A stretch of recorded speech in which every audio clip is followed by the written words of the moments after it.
Hi everyone, I'm Slaya and today I'm going to show you how to add social links to your Roblox profile. If you're ready, let's get started. First, log into your Roblox account through your web browser. Then click the Settings icon in the upper right corner. Click Settings. Scroll down and find the Social Network section.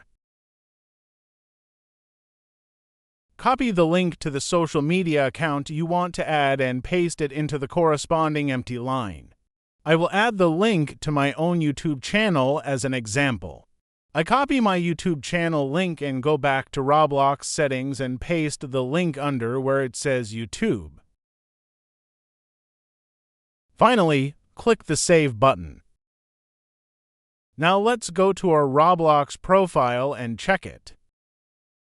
As you can see, it has been successfully added.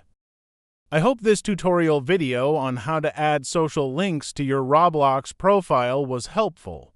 If so, please subscribe to the Slaya YouTube channel and like the video. Have a good day.